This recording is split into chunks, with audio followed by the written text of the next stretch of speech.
Hello, welcome to Tej education. Police constable भर्ती परीक्षा के लिए आज हम प्रैक्टिस सेट नंबर 10 देखने वाले हैं।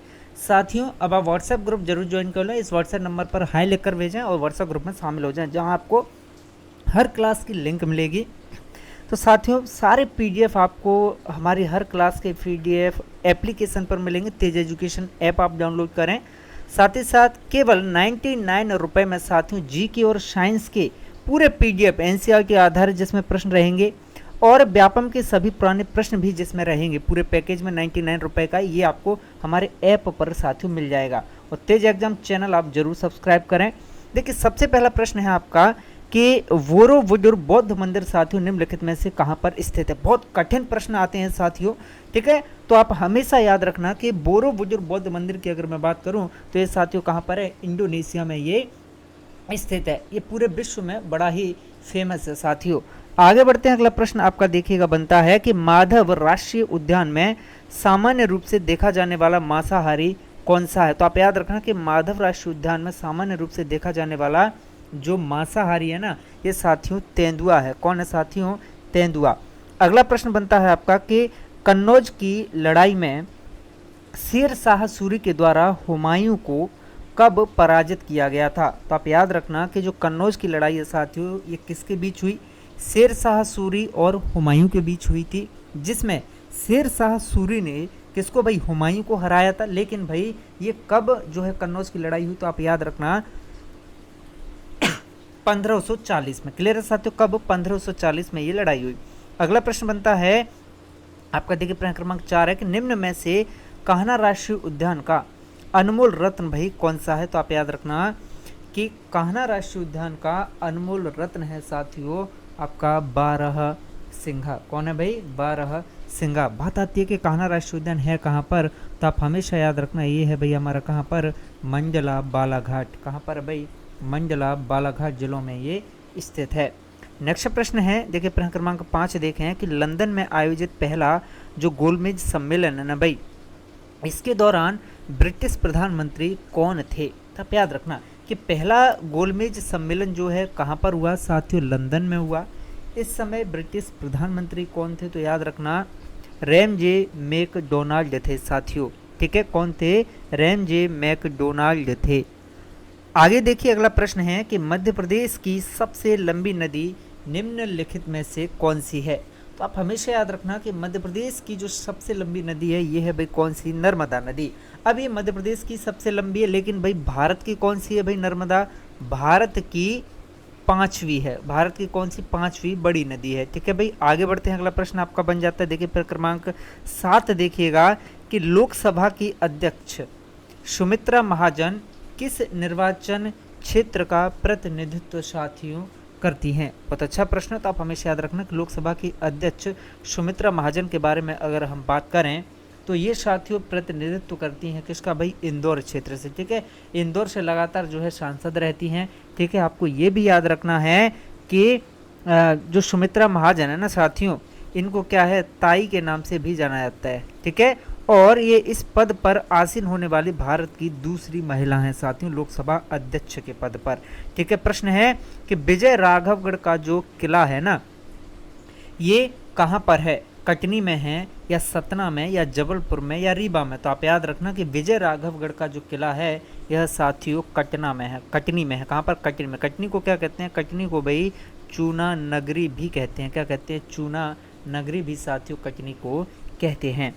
अब देखिए, अगला प्रश्न है आपका कि भारत गणराज्य में वित्तीय आपात स्थिति किसके द्वारा घोषित की जा सकती है।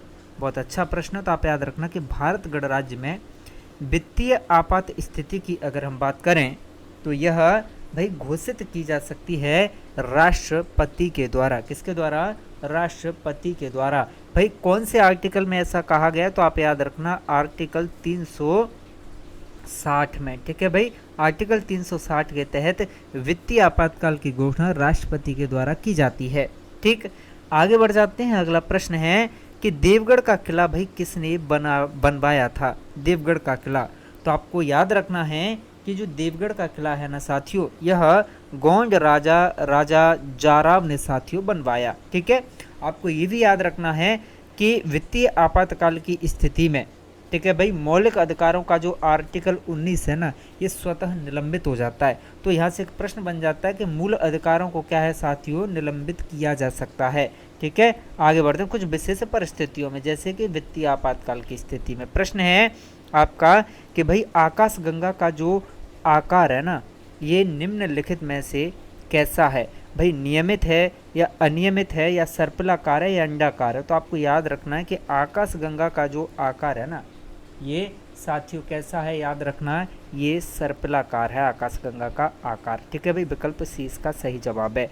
अगला प्रश्न बन जाता है कि मध्य प्रदेश में कौन सा पत्थर की नक्काशी का केंद्र है? पत्थर की नक्काशी का केंद्र साथियों निम्नलिखित में से कौन है? तो आप हमेशा याद रखना कि मध्य प्रदेश में पत्थर की नक्काशी का केंद्र साथियों ग्वालियर है। कौन है भाई? ग्वालियर पत्थर की नक्काशी का केंद्र है, इतना आप याद रखना। अगला प्रश्न बनता है कि इनमें से कौन सी नदी है जो दादरा और नागर हवेली में बहती है? भाई मीठी नदी या ताप्ती या दमन या फिर गोदावरी? तो आपको याद रखना है कि दादरा और नागर हवेली में साथियों बहने वाली नदी का नाम है दमन नदी। कौन सी है? दमन नदी। नेक्स्ट प्रश्न है, देखिए प्रश्न क्रमांक 14 है कि देश के कौन से राज्य में राम गमन पथ, ठीक है भाई, का विकास किया गया है? तो आप याद रखना राम गमन पथ का जो विकास है ना साथियों, ये मध्य प्रदेश में ही किया गया है। कहाँ पर साथियों? मध्य प्रदेश में ही ये किया गया है। ठीक है, आगे बढ़ते हैं। चलिए अगला प्रश्न है कि रिपब्लिक पुस्तक का लेखक भाई निम्नलिखित में से कौन है? बहुत अच्छा प्रश्न है, वेरी वेरी मुश्किल। तो आप हमेशा याद रखना कि रिपब्लिक पुस्तक के लेखक की अगर हम बात करें साथियों, तो रिपब्लिक पुस्तक के लेखक हैं आपके प्लेटो। ठीक है, विकल्प ए इसका सही जवाब है। ठीक है, नेक्स्ट प्रश्न है कि छोलिया नृत्य शैली कौन से राज्य से संबंधित है? अच्छा प्रश्न। तो आप याद रखना कि जो छोलिया नृत्य शैली है यह ना तो हरियाणा की है साथियों, ये कहाँ की है? उत्तराखंड की है। ठीक है, नेक्स्ट प्रश्न है आपकी स्क्रीन पर कि संयुक्त राष्ट्र संगठन को किस वर्ष नोबेल शांति पुरस्कार से भाई सम्मानित किया गया? तो संयुक्त राष्ट्र संगठन को साथियों नोबेल शांति पुरस्कार से सम्मानित किया गया वर्ष 2001 में। कब भाई? वर्ष 2001 में। प्रश्न है कि साहित्य अकादमी मुख्य रूप से किसे प्रोत्साहन देने के लिए भाई समर्पित है? तो आप याद रखना कि साहित्य अकादमी मुख्य रूप से साहित्य अकादमी समर्पित है किसको भाई? साहित्य को प्रोत्साहन देने के लिए। ठीक, प्रश्न बनता है कि भाई अंतरिक्ष में जाने वाले भारतीय मूल की पहली महिला कौन थी? तो आप हमेशा याद रखना कि अंतरिक्ष में जाने वाली भारतीय मूल की जो पहली महिला है साथियों, ये कल्पना चावला थी। कौन थी भाई? कल्पना चावला। अगला प्रश्न बनता है कि भारत के द्वारा प्रक्षेपित विश्व के सबसे छोटे अंतरिक्ष यान का नाम आपको बता देना है। तो भारत ने प्रक्षेपित किया विश्व का सबसे छोटा अंतरिक्ष यान जिसका नाम है स्प्राइट्स। क्या नाम है साथियों? स्प्राइट्स। प्रश्न है कि कौन सा ऊतक संवहन पुल बनाते हैं? भाई कौन से ऊतक है जो कि संवहन पुल बनाते हैं? तो आप याद रखना कि संवहन पुल साथियों बनाते हैं हमारे जाइलम और फ्लोएम। कौन से ऊतक साथियों? जाइलम और फ्लोएम जो है संवहन पुल बनाते हैं, ये आपको अच्छे से याद रखना है। नेक्स्ट प्रश्न है कि निम्नलिखित कारकों में से कौन सा जाति अध्ययन में भाई योगदान नहीं करता है? तो जाति अध्ययन में साथियों योगदान नहीं करता है वो कारक है हमारा अपसारी विकास है। ठीक है भाई, अपसारी विकास जो रहता है वो जाति अध्ययन में योगदान नहीं देता। अगला प्रश्न है निम्नलिखित में से कौन सी एक उपास्थि युक्त मछली है? तो आप हमेशा याद रखना है एक उपास्थि युक्त मछली की अगर मैं बात करूं तो ये है साथियों कौन सी? सार्क। सार्क में क्या है साथियों? उपास्थि युक्त ये मछली होती है साथियों, सार्क। ठीक है, आगे बढ़ते हैं। अगला प्रश्न है देखिएगा, लेकिन इसके बारे में थोड़ी जानकारी जान लें कि सार्क जो है ना ये उपास्थि युक्त मछली है जिसका कंकाल हड्डी के बजाय किसका बना होता है भाई? कार्टिलेज से बना होता है। किससे भाई? कार्टिलेज से। नेक्स्ट प्रश्न है कि जिन पौधों में स्पष्ट विभेदित शरीर रूपरेखा नहीं होती वे कौन से समूह में आते हैं भैया? ऐसे पौधे जिनमें क्या स्पष्ट विभेदित शरीर की रूपरेखा नहीं होती। तो ये जो पौधे होते हैं ना साथियों, ये पौधे हमारे थैलोफाइटा के अंतर्गत जो है आते हैं। किसके अंतर्गत? थैलोफाइटा के अंतर्गत। प्रश्न है कि निम्नलिखित में से कौन सी ग्रंथि है जो मानव शरीर में पाई जाने वाली सबसे बड़ी ग्रंथि है? तो आप याद रखना, ऐसी ग्रंथि जो मानव शरीर में पाई जाने वाली सबसे बड़ी ग्रंथि है साथियों, ये है हमारी कौन सी? यकृत है। कौन सी है? यकृत है। अगला प्रश्न है कि यकृत जो होता है ना साथियों, ये मानव शरीर की सबसे बड़ी ग्रंथि होती है। यकृत क्या होता है साथियों? मानव शरीर की सबसे बड़ी ग्रंथि होती है। और यकृत के द्वारा किसका भाई? पित्त रस का स्राव होता है भाई यकृत के द्वारा। फिर पित्तरस इकट्ठा कहाँ पर होता है? पित्तरस इकट्ठा होता है भाई पित्ताशय में। और ऋषभ किसके द्वारा भाई होता है? इसका श्रावण यकृत के द्वारा होता है। ठीक है। अगला प्रश्न है कि पित्तरस करता क्या है? तो पित्तरस जो है आंत में उपस्थित एंजाइम की क्रिया को क्या है भैया? तीव्र कर देता है। ठीक है, पित्तरस। प्रश्न है कि मानव शरीर के कौन से अंग पर एंजियोप्लास्टी की जाती है भैया? एंजियोप्लास्टी जो है मानव शरीर के कौन से अंग पर की जाती है? तो आप याद रखना कि एंजियोप्लास्टी जो है हृदय पर की जाती है। ठीक है, किस पर भाई? हृदय पर जो है ये की जाती है। ठीक है। नेक्स्ट प्रश्न है कि किस कवक को एक कवकनाशी के रूप में भी प्रयोग किया जा सकता है? तो आप याद रखना, ऐसा कवक जिसे कवकनाशी के रूप में भाई यूज किया जाता है, ये है आपका ट्राइकोडर्मा हर्जियानम। ठीक है भाई, जो कि एक कवकनाशी के तौर पर भी साथियों क्या है? यूज किया जाता है। अगला प्रश्न है आपका प्रश्न क्रमांक 28 के पौधे के किस भाग में कॉफी मिलती है? तो आप याद रखना, कॉफी जो है साथियों पौधे के किस भाग में? आप हमेशा याद रखना कि कॉफी जो है पौधे के फली में मिलती है। किस में साथियों? फली में। नेक्स्ट प्रश्न है कि कॉफी में क्या पाया जाता है? तो आप याद रखना, कॉफी में साथियों कैफीन नामक पदार्थ पाया जाता है। कौन सा भाई? कैफीन नामक पदार्थ, जो हल्का उद्दीपक का जो है कार्य करता है साथियों। ठीक है, कैफीन। प्रश्न है कि किसी विलयन में हाइड्रोजन आयन सांद्रता मापने का पैमाना क्या होता है? तो किसी भी विलयन में हाइड्रोजन आयन सांद्रता मापने का जो पैमाना है साथियों, ये होता है आपका पीएच पैमाना। क्या होता है साथियों? पीएच पैमाना। नेक्स्ट प्रश्न आपका बनता है, कौन सा धातु ऑक्साइड है जो एक उभयधर्मी ऑक्साइड है निम्नलिखित में से? तो आप याद रखना, ऐसा धातु ऑक्साइड जो एक उभयधर्मी ऑक्साइड है, ये है आपका एल्यूमिनियम। क्या है साथियों? एल्यूमिनियम। आपको ये भी याद रखना है, अगर किसी भी विलयन का पीएच मान साथियों 7 होता है, तब उसकी प्रकृति कैसी होती है साथियों? उस विलयन की उदासीन। अगर उसका पीएच मान 7 से कैसा है साथियों? कम है, 7 से कम, तो उसकी प्रकृति अम्लीय होगी। और पीएच मान 7 से अधिक होगा तो उसकी प्रकृति कैसी होगी भैया? क्षारीय होगी। ठीक है, आगे बढ़ते हैं। प्रश्न बनता है आपका कि उभयधर्मी ऑक्साइड किसे कहते हैं? तो आपको याद रखना है, जो धातु ऑक्साइड अम्ल और क्षार दोनों से अभिक्रिया करके क्या है साथियों? लवण और जल बनाते हैं ना, उन्हें उभयधर्मी ऑक्साइड कहा जाता है, जैसे कि एल्यूमिनियम ऑक्साइड और जिंक ऑक्साइड आदि। प्रश्न है कि निम्नलिखित में से कौन सा तत्व मेंडलीव की आवर्त सारणी में एक निश्चित स्थान नहीं पा सका है?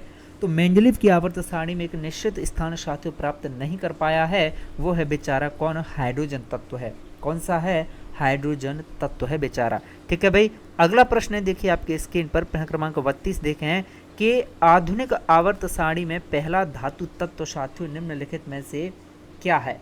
तो आप हमेशा याद रखना कि आधुनिक आवर्त सारणी में जो पहला धातु तत्व है ना साथियों, ये आपका लिथियम होता है। क्या होता है साथियों? लिथियम होता है।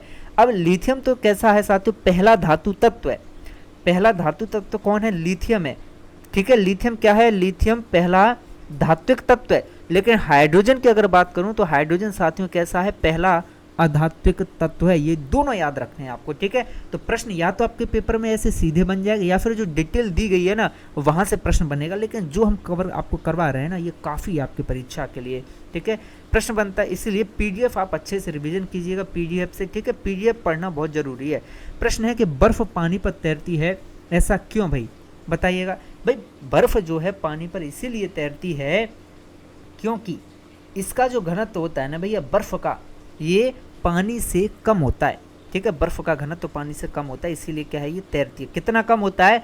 तो पानी के घनत्व से साथियों बर्फ़ का घनत्व 9% कम होता है। ठीक है।